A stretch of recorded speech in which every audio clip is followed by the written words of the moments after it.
అందరికీ నమస్కారం. Welcome back. నమస్కారం బాలకోటయ్య గారు. నమస్తే శ్రీని గారు.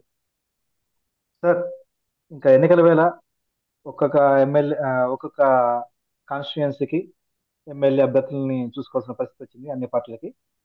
ముఖ్యంగా 151 సీట్లు గెలిచిన ఆ, వైఎస్ఆర్సీపీ. అందులో దళిత నియోజకవర్గాల్లో 36 నియోజకవర్గాల్లో 34 గెలిచారు 2019లో. ఇప్పుడు అక్కడ చాలా మందిని స్థానభ్రంశం చేయడం, లేదంటే ఆ, ఉన్న వాళ్ళ సిట్టింగ్లకి సీట్ నిరాకరించడం లాంటి జరుగుతున్నాయి. అందులో ఇప్పుడు కొంతమంది విభేదిస్తున్నారు ఆ విషయాన్ని. ముఖ్యంగా చిత్తూరు జిల్లాకు సంబంధించి ఆ, నారాయణ స్వామి గారు, ఆయన ఎమ్మెల్యేగా ఉండి ఇప్పుడు ఆయనకి సీట్ ఇవ్వకపోవడం ఇవ్వడం కష్టం అవుతుందని చెప్పేసరికి ఆయన రివర్స్ అయ్యారు. చేసిందంతా మీరు చేసి, మీరు అధికారంలో ఉన్న ఆ, జిల్లాలో ఆధిపత్యం చెలాయిచ్చే మిగతా రెడ్లు చేస్తూ మా మీద నెపం నెట్టడం ఏంటి, మాకు సీట్లు ఇవ్వకపోవడం ఏంటి అని చెప్పేసి ఆయన ఎదురు తిరిగినట్టుగా తెలిసింది. అలాగే పూతలపట్టు ఎమ్మెల్యే, ఆయన కూడా ఇప్పుడు ధిక్కార స్వరం వినిపిస్తా ఉన్నారు. ఆ, కనీసం మమ్మల్ని మనుషులుగా కూడా చూడట్లేదు వైకాపాలో, దళితులుగా పుట్టడమే మానేరమా అని చెప్పేసి ధిక్కారస్వరం వినిపిస్తున్నారు. ఏంటి ఇదివంతా ఎలా చూడాలంటారు? ఇంతకుముందు ఇదే పూతల పట్ల చూసుకుంటే 2014 నుంచి 2019 వరకు ఎమ్మెల్యేగా ఉన్న సునీల్ కుమార్ గారు, అప్పుడు నెక్స్ట్ 2019లో ఆయన సీట్ ఇవ్వలేదని చెప్పేసి ఆయన అసెంబ్లీ బయటకు వచ్చాక సూసైడ్ అటెంప్ట్ ట్రై చేశారు. తర్వాత ఇప్పుడు ఎంఎస్ బాబు గారు, ఈయన ఎమ్మెల్యే గెలిచారు. తర్వాత నెక్స్ట్ ఇంకే ఎమ్మెల్యే సీట్ ఇవ్వట్లేదు. ఏంటి దీని గురించి చూస్తే ఎలా ఎలా దీన్ని ఎలా చూడాలంటారు? శ్రీని గారు, ధన్యవాదాలు. ఇప్పుడు మీరు చెప్పినట్టుగా ఆంధ్రప్రదేశ్లో వైసీపీ పరిపాలన కానీ, వైసీపీ ప్రభుత్వం కానీ, దాని పోకడ కానీ పూర్తిగా అడుగంటుతుందండి. ఈ రోజున ఆంధ్రప్రదేశ్లో జగన్మోహన్ రెడ్డి గారి ప్రభుత్వం దాదాపుగా అంపశయ్య మీద ఉంది. అంపశయ్య మీద ఉంది. అంటే భీష్ముడి గినక శరాఘాతాలకి తగిలిన తర్వాత అంపశయ్య మీద ఎలా అయితే చనిపోవటానికి ముందుగా ఉంటాడో అలా అంపశయ్య మీద ఉంది. దిక్కు మొక్కు లేని పరిస్థితి ఉంది. ఈ రోజున ఒక పూతలపట్టు ఎమ్మెల్యే ఎంఎస్ బాబు గారు, వైసీపీ ఎమ్మెల్యే, 5 ఏళ్లుగా చేసిన ఎమ్మెల్యే, సాక్షాత్ ఆయనే అంటున్నాడు ముఖ్యమంత్రిని, దళితులుగా పుట్టడం మేము చేసిన నేరమా? దళితులుగా పుట్టడం మేము చేసిన నేరమా? ఒక్కసారైనా పిలిచి నాతో మాట్లాడారా? మంత్రులు రెడ్డి గారు చెప్పినట్లే చేశాం కదా, అంతే తప్ప మాకేమైనా అధికారం ఇచ్చారా?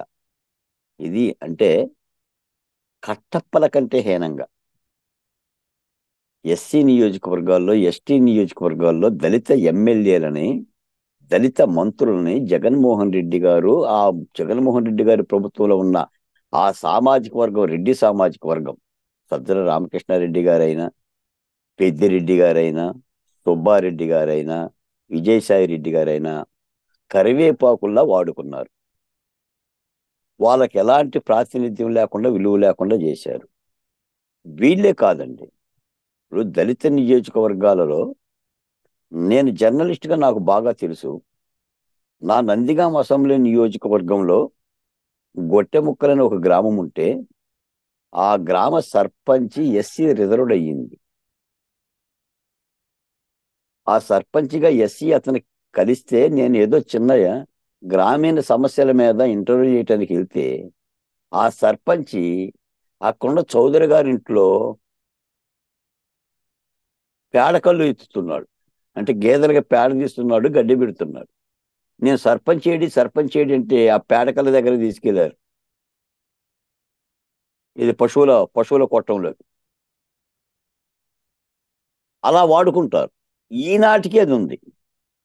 ఈనాటికి అది ఉంది. అంటే ఎస్సీలని రాజకీయంగా వాడుకోవడం తప్ప, మనం ఎన్నోసార్లు చెప్పాం కదా సార్, ఇప్పుడు ఆంధ్రప్రదేశ్లో డాక్టర్ సుధాకర్ని చంపినా, అచ్చెన్నని చంపినా, వజీరాని చంపినా, నంద్యాల నాగమ్మ అత్యాచారం చేసినా, బుక్కె రమాకాంతం చంపినా ఒక్క దళిత ఎమ్మెల్యే కూడా మాట్లాడట్లేదు. వైసీపీ ఎమ్మెల్యే ఒక్క ఎమ్మెల్యేని మాట్లాడట్లేదు ఏంటి? బాలకోటయ్య గారు, వాళ్ళు దళితులు కాదా? వాళ్ళు అంబేద్కర్ ఫలాలతో రాలేదు అధికారంలోకి అని చెప్పి మీలాంటి వాళ్ళు ఎంతో మంది మాలాంటి వాళ్ళని గుచ్చి ప్రశ్నిస్తే మనం ఏం చెప్పాం? వాళ్ళు కట్టు బానిసలు, దద్దమ్మల్లాగా పనిచేశారు. ఈ రోజున ఎమ్మెల్యే సీట్లు ఇవ్వటం లేదని సీటు తిరుగుతుండేసరికినే ఒక్కొక్కరు బయటకు వచ్చి మాట్లాడుతున్నారు. మీరు అన్నట్టుగా బీసీ నాయకుడు నారాయణ గారు మాట్లాడారు. ఇవాళ కృష్ణవంశీ గారు అయితే డైరెక్ట్ గానే ఆయన అటాక్ చేస్తున్నాడు.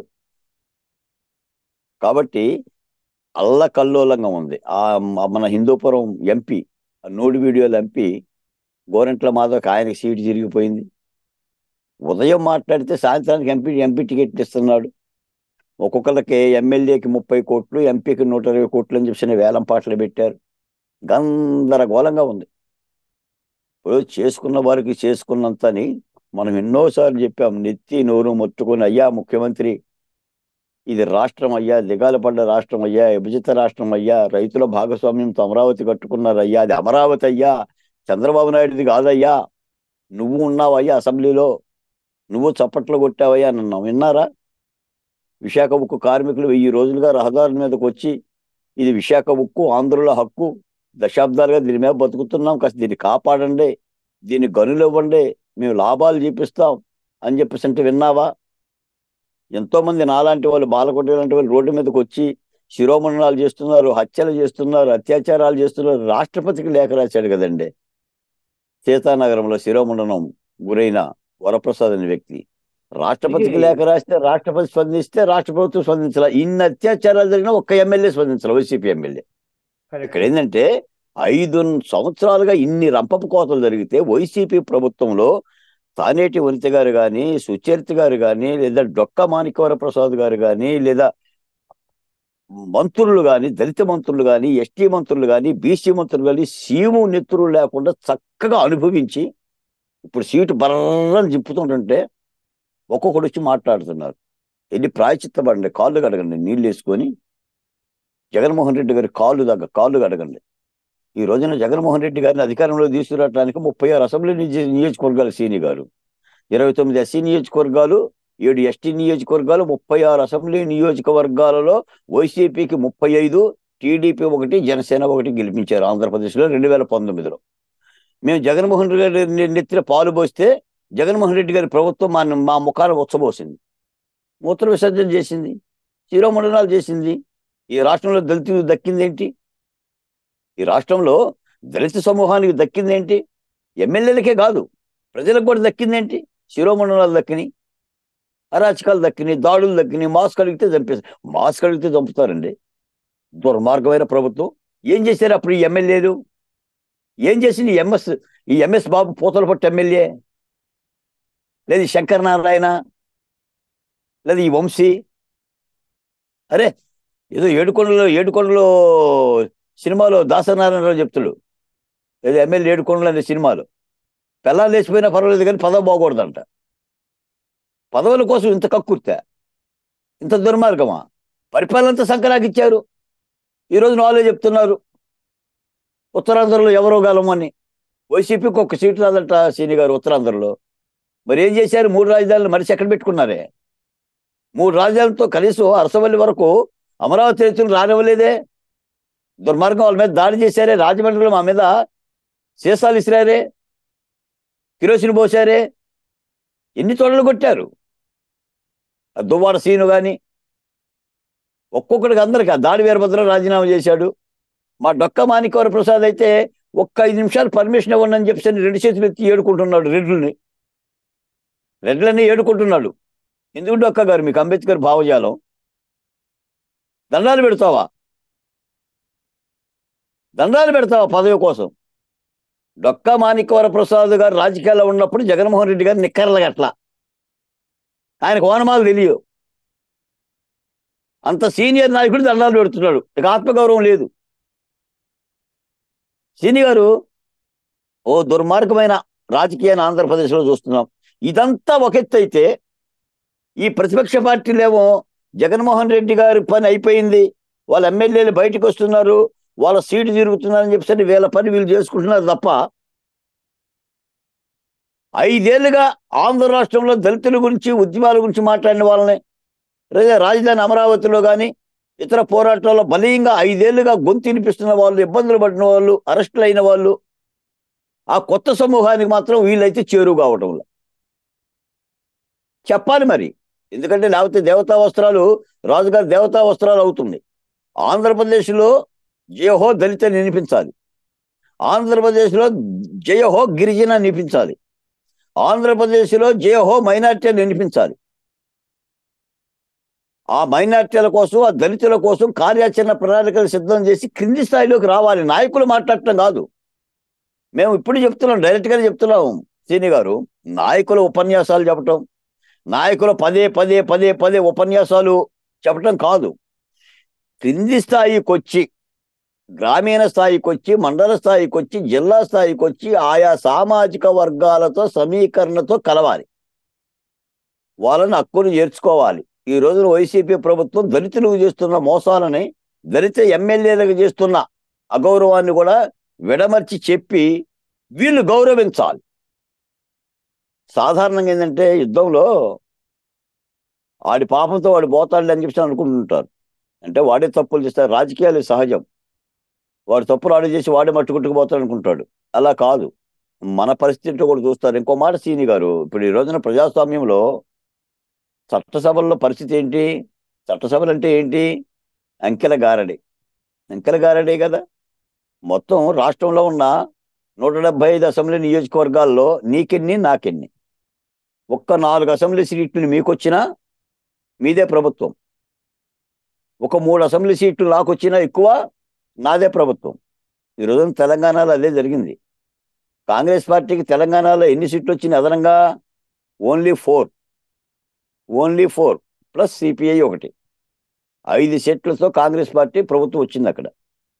రేపు ఆంధ్రప్రదేశ్లో ఒక ప్రభుత్వం స్థాపించాలంటే 88 సీట్లు కావాలి. 175 డివైడెడ్ బై 2 88 కావాలి. ఈ 88లో జగన్మోహన్ రెడ్డి గారు చేస్తుంది ఏంటంటే ఆంధ్రప్రదేశ్లో ఉన్న 36 ఎస్సీ ఎస్టీ నియోజకవర్గాలు టార్గెట్ చేస్తున్నాడు. సర్వేల పేరు మీదో మరో పేరు మీదో నిందలేసేసి మీరు పనికిరారు, మీరు గెలవరని స్పష్టంగా పీక్ అవసరేస్తున్నాడు. కొత్త వాళ్ళని తెచ్చి పెట్టుకుంటున్నాడు. తర్వాత రాయలసీమలో 53 అసెంబ్లీ నియోజకవర్గాలను కూడా క్లీన్ చేస్తున్నాడు. చీపురు బట్టి ఊడి చేస్తున్నాడు. మీరు పనికిరాలని ఎత్తేస్తున్నాడు, కొత్త వాళ్ళని పెట్టుకుంటున్నాడు. అంటే దాదాపు 84 అసెంబ్లీ నియోజకవర్గాలు ప్రక్షాళన చేసుకొని 84 పట్టుకోవాలని చూస్తున్నాడు. అలాంటి యొక్క ఆపరేషన్ చేస్తున్నాడు. This is also operation Jagan. అంటే మనం పోతున్నారు అని చెప్పేసి వైసీపీలో వాళ్ళు పోతున్నారు అని చెప్పేసి మనం సంకలు ఎగరైనక్కర్లా. వాళ్ళు పాపాలు చేశారు కాబట్టి పోతున్నారు.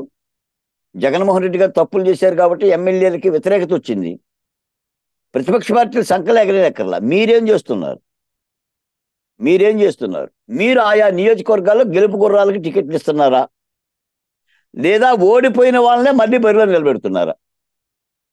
2 సార్లు 3 సార్లు 40,000 30,000 మెజార్టీతో ఓడిపోయిన గుర్రాలకే మళ్ళీ మీరు కళ్ళాలు ఇస్తున్నారా? ఇది ఆలోచించుకోవాలి ప్రతిపక్ష పార్టీలు. మేము ఇదే చెప్తున్నాం ప్రతిపక్ష పార్టీలకి. ఆయన తప్పులు, జగన్మోహన్ రెడ్డి గారు చేసే తప్పులు ప్రతిపక్ష పార్టీలకు ఒప్పులు కావు. ప్రజలు సిద్ధంగా ఉన్నారు జగన్మోహన్ రెడ్డికి వ్యతిరేకంగా తీర్పు చెప్పడానికి. చాలా జంక్షన్ పాయింట్లో ఉన్నారు. ఆ జంక్షన్ పాయింట్లో ఉన్న ప్రజల్ని చేరువ చేసుకోవడానికి ప్రతిపక్ష పార్టీలు సిద్ధంగా ఉన్నారా? 2 రాజకీయ పార్టీలు పొత్తు పెట్టుకున్నాయి. 3వ రాజకీయ పార్టీ కలుస్తుంది అని అంటున్నారు. ఈ 2 రాజకీయ పార్టీల్లో పొత్తు పెట్టుకున్న 2 రాజకీయ పార్టీలను సామాజిక వర్గాలని, సామాజిక కులాలని క్రింది స్థాయిలో, గ్రామీణ స్థాయిలో కలుపుతున్నారా లేదా? కలిపారా? నాయకులు కలవటం కాదు, డౌన్లోడ్లో కార్యకర్తలు కలవాలి. ఇలా కలవకపోయినా కూడా నష్టం జరుగుతుంది. నేను చాలా మంది అధికార పార్టీ, ప్రతిపక్ష పార్టీ నాయకులను చూశా. వైసీపీలో ఒక టికెట్ కింద పడంగానే వీళ్ళు ఆనందపడిపోతున్నారు. వైసీపీలో ఒక ఎమ్మెల్యేకి సీటు ఉన్నది జగన్మోహన్ రెడ్డి అనగానే, లేదా ఎంఎస్ బాబు గారు మీడియా మీదకి వచ్చేసి జగన్మోహన్ రెడ్డి మీద తిట్టగానే తెలుగుదేశం పార్టీ వాళ్ళకి ఎందుకు ఆనందం కలుగుతుందో నాకు అర్థం కావడంలా. మీ పార్టీలో దళితుల సంగతి ఏంటి? మీరు ఎంతమంది కొత్త దళితులకు సీట్లు ఇచ్చారు? ఇటువంటి గెలుపు గుర్రాలను బరిలో పెడుతున్నారు. మీరు ఎవరిని గుర్తించారు? మీరు ప్రజలకు ఎలాంటి సంకేతం పంపుతున్నారు? ఆ పార్టీలో నుంచి వచ్చిన వాళ్ళని ఈ పార్టీలో తీసుకోవడం అక్కర్లా. ఏముంటుంది? జగన్మోహన్ రెడ్డి గారు వాడుకున్నాడు ఎమ్మెల్యేలని కరివేపాకులాగా. ఎంత వాడాలో అంత వాడారు. రసం పీల్చాడు. ప్రజల్లో పట్టు లేకుండా చేశాడు. ప్రజల్లో వ్యతిరేకత వచ్చేలా చేశాడు. ఆ వ్యతిరేకత కలిగిన ఎమ్మెల్యేలను మీ పార్టీలో తెచ్చుకొని మీరు సీట్లు ఇచ్చి మీరేం చేస్తారు? ఆ కరివేపాకులో పత్రహత్యం లేదు కదా, పచ్చదనం ఏడ వచ్చింది? అంతా తెల్లదనం అయిపోయింది. ఇలా కూడా ఆలోచిస్తున్నారు. ఈ రోజున ఏమైందంటే ఆంధ్రప్రదేశ్లో నేను ఒక మాట చెప్తున్నా, మాలాంటి ఉద్యమకారులమే, రాజకీయాలు చాలా చాలా సంక్లిష్టంగా ఉంటాయి సీని గారు. కులాలు ఉంటాయి, మతాలు ఉంటాయి, ఎమ్మెల్యేల వ్యక్తిత్వం ఉంటుంది, నియోజకవర్గంలో బంధాలు ఉంటాయి, చాలా కోణాలు పనిచేస్తాయి గెలుపుకి. కేవలం డబ్బు, ఆ రాజకీయ పార్టీ సింబలో పనిచేయవు. అందుకని జరగరాని చారిత్రక తప్పిదం కనుక ఏదైనా జరిగితే మళ్ళీ జగన్మోహన్ రెడ్డి ప్రభుత్వం, ఈ మాట అంటానికి కూడా ధైర్యం చాలట్లేదు నాకు, మళ్ళీ జగన్మోహన్ రెడ్డి గారి ప్రభుత్వం గనక ఏ కొద్దిపాటి మెజార్టీతోనూ వస్తే ఆంధ్రప్రదేశ్లో ఏడవటానికి కూడా కన్నీళ్లు రావు, కన్నీళ్లు మిగలవు. ఎందుకంటే ఆంధ్రప్రదేశ్లో మా బిడ్డలందరూ కూడా ఇతర రాష్ట్రాలకు పారిపోయారు. హైదరాబాదు, బెంగళూరు, చెన్నై. నాకు హైదరాబాద్లో మొన్న 4-5 సార్లు నేను హైదరాబాద్ వెళ్తున్నప్పుడు స్వయంగా నా దగ్గరకు వచ్చి అన్ని సామాజిక వర్గాలు, అందులో కమ్మలు ఉన్నారు, దళితులు ఉన్నారు, అన్నా అన్నా మళ్ళీ మీరు ప్రభుత్వాన్ని ఆంధ్రప్రదేశ్లో కనుక మార్చకపోతే, జగన్మోహన్ రెడ్డి ప్రభుత్వాన్ని దించకపోతే మేము మా ఊర్లకి వెళ్ళలేమన్నా, అమ్మను చూడలేమన్నా, నాన్న చూడలేమన్నా, పారిపోయి వచ్చామన్నా, పోలీసులు కేసులు పెట్టారన్నా, వైసీపీ వాళ్ళు చంపేస్తామంటే పారిపోయి వచ్చామన్నా, ఛార్జీలకు అమ్మే డబ్బులు ఇచ్చి పంపిస్తున్న బిడ్డల్ని పదుల సంఖ్యలో చూశాను, పదుల సంఖ్యలో చూశాను. ఈ రోజు నా బిడ్డలకి ఎవరు సమాధానం చెప్తారు? ముల్లంగి వెంకటరమణ, పొంగనూరు, దళిత నాయకుడు, తెలుగుదేశం నాయకుడే, దళిత నాయకుడు, కాళ్ళు గట్టి చేతులు గట్టి పోలీస్ స్టేషన్లో నోట్లో గుడ్డలు కుక్కి ఎస్ఐ కొట్టి వీడియో తీసి వైసీపీ నాయకులకు పంపితే ఈరోజు హైదరాబాద్లో తలదాచుకుంటున్నాడు, ఆ బిడ్డ దగ్గర ఈ బిడ్డ దగ్గర. అమరావతిలో ఒక నాయకుడి మీద 120 కేసులు ఉన్నాయి, 60 సంవత్సరాల వ్యక్తి మీద 64 కేసులు ఉన్నాయి. ఈ పరిష్కారాలు ఎవరు చెప్తారు రేపు పొద్దున? చట్టసభల్లో ఎవరు చెప్తారు? ప్రజా ఉద్యమాల్లో పనిచేసిన నాయకులకి చట్టసభల్లో అవకాశాలు కల్పించరా? కల్పించకూడదా? అంటరాని వాళ్ళ? ప్రతిపక్ష పార్టీలు కూడా ఆలోచించాలి. జగన్మోహన్ రెడ్డి మీద, అధికార పార్టీ మీద కారాలు మేరియాలు దళితులను కించబరుస్తున్నారని అంటనే కాదు, ప్రతిపక్ష పార్టీలు కూడా దళితుల దగ్గరకు తీస్తున్నాయా లేవా? మీరు గెలుపు గుర్రాలకు ఇస్తున్నారా లేదా? ప్రజల్లో మీ పరిస్థితి ఏంటి? రేపు చాలా ప్రశ్నలు వస్తాయి. నేను ఒక మాట చెప్తా సీని గారు, జగన్మోహన్ రెడ్డి గారు ఏ మాటకు ఆ మాట, ఆయనకి గెలుపు అవసరం. గెలుపు లేకపోతే జగన్మోహన్ రెడ్డి గారు ఆ పార్టీనే బతకదు. సావో రేవో తేల్చుకుంటారు, సిద్ధంగా ఉండరు. ఆయన స్పష్టమైన నివేదికలో భూవేదికలో ఈ ముఖాలు పెట్టుకొని, అద్దంలాగా ముందు పెట్టుకొని పనికొచ్చే వాళ్ళకి ఇచ్చుకున్నాం, ఇక ఈ లాస్ట్ ప్రయత్నం అని చెప్పి చేస్తున్నాడు. గెలిపే లక్ష్యంగా చేస్తున్నాడు. ప్రతిపక్ష పార్టీలు ముఖ్యంగా మీరు కూడా అలానే చేయాలి. నేను ఆ మాట చెప్తున్నా సీని గారు, ఇంకా 100 రోజులు ఎన్నికలు ఉన్నాయి, 100 రోజులు ఎన్నికలు ఉన్నాయి. అధికార పార్టీ అభ్యర్థుల్ని ఫేజుల వారీగా పని బాధ్యతలు ఇచ్చి ప్రకటిస్తున్నాయి. ప్రతిపక్ష పార్టీలు ప్రకటిస్తున్నాయా? ప్రకటించినయా? జనసేనకి ఎన్ని, తెలుగుదేశానికి ఎన్ని, బీజేపీకి ఎన్ని ప్రకటించిన? అసలు ప్రజల్లో స్పష్టత ఉందా? అంటే నేను అనేది ఏంటంటే, అసలు ప్రజలకి స్పష్టత ఇవ్వకపోతే ఎట్లా అంటున్నా? ఇంకా మీరు పిడికిడి బంధిస్తే ఎలా అంటున్నా? ఒకేసారి విడుదల చేస్తావా? ఈ గజిబిజి గందరగోళం రాజకీయాల్లో చాలా చూస్తారండి. నేను చెప్తున్నా కదా, తెలుగుదేశం పార్టీ ఏమో ప్రజలు పెద్ద ద్రోహం చేసిన పార్టీ ఏం కాదు. చాలా 40 సంవత్సరాలుగా కష్టపడ్డ పార్టీ, ఒక ఇమేజ్ కలిగిన పార్టీ, ఎన్టీ రామారావు పెట్టిన పార్టీ. 23 సీట్లకి ఎందుకు కుదేలైంది? ప్రజలు ఎందుకు తిరస్కరించారు? నేను ఇందా చెప్పిన ఈ 36 అసెంబ్లీ నియోజకవర్గాలు, ఎస్సీ ఎస్టీ నియోజకవర్గాల్లో ఒక సీటే తెలుగుదేశానికి కొండేపు ఎందుకు వచ్చింది? 35 సీట్లు ఎందుకు పోయినాయి? ఒక్క ఎస్సీ నియోజకవర్గాల్లోనే 35 సీట్లు వైసీపీకి వస్తే 175 అసెంబ్లీ నియోజకవర్గాల్లో దళిత సమూహం మొత్తం కూడా ఎవరు ఓట్లేసినట్టు? వైసీపీకి వేసినట్టే కదా. అంటే దళితులు అచ్చంగా ఎస్సీలు ఎస్టీలు పూర్తిగా 90% 2019లో వైసీపీ కుక్కం కాసినట్టే కదా. మరి ఆ సమూహాన్ని దగ్గరకు తీసుకుంటానికి ప్రతిపక్ష పార్టీలు ఏం చేస్తున్నాయి? మీ కార్యాచరణ ఏంటి? ఏం చేశారు? ఏం చెయ్యాలి? ఈ సమీక్ష అవసరం కదా.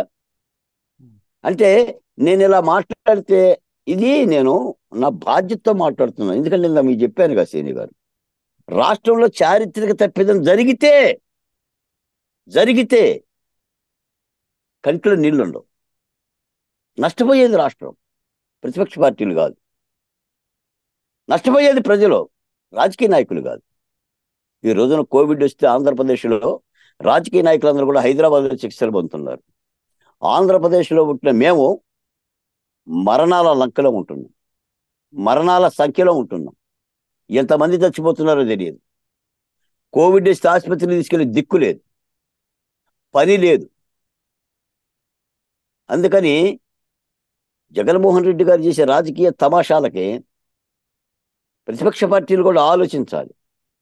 నేను ఇంత ఆవేదనతో ఎందుకు చెప్తున్నానంటే, అంతా మంచి జరిగితే పర్వాలా శ్రీను గారు, అంతా మంచి జరిగితే, అంతా క్షేమమే జరిగితే పర్వాలా.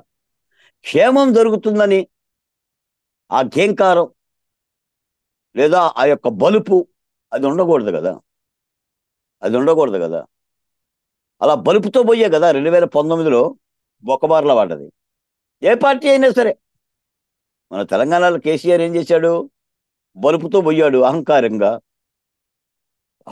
పోయాడండి. 100 మంది సిట్టింగ్ ఎమ్మెల్యేలకే సీట్లు ఇచ్చాడు, ఆయన సీటు తిరిగిపోయింది. జగన్మోహన్ రెడ్డి 82 మంది ఎమ్మెల్యేలను మార్చేస్తున్నాడు. సీటు తిరుగుతుందో సీటు ఉంటుందో ప్రజలు నిర్ణయించాలి. మనం ఏం చేస్తున్నాం అనే కోణంలో కూడా ఆలోచించాలి. ఈ రోజున ఆంధ్రప్రదేశ్లో దళితులు ఎమ్మెల్యేలు, ఇప్పుడు బాలకోటే మాట్లాడినక్కర్లా, పోతలపట్టు ఎమ్మెల్యే ఎంఎస్ బాబు మాట్లాడుతున్నాడు, డొక్క మాణిక్యవర ప్రసాద్ మాట్లాడుతున్నాడు, శంకర్ నారాయణ మాట్లాడుతున్నాడు, వంశీకృష్ణ మనం మాట్లాడిన మాటలే. మీరు నేను రాష్ట్రం గురించి ఇది ఏకస్వామ్యం, నియంత స్వామ్యం, రోమ్ నగరం తగలబడుతుంటే జగన్మోహన్ రెడ్డి గారు ఫిడీలు వాయించినట్టు వాయించుకుంటున్నాడని చూసిన మనం ఏదైతే మాట్లాడావో అదే మాటలు మాట్లాడుతున్నారు. దోపిడీ చేశారు రాష్ట్రాన్ని. కాబట్టి ఒక 100 రోజుల యుద్ధ క్షేత్రంలో ఉన్నాం, బాధ్యత కలిగిన క్షేత్రంలో ఉన్నాం, మా తలరాతల్ని మార్చుకునే దశలో ఉన్నాం. ప్రతిపక్ష పార్టీలను నిర్ణయించాలి. చట్టసభల్లో రాజకీయ పార్టీల క్రియాశీలక పాత్ర.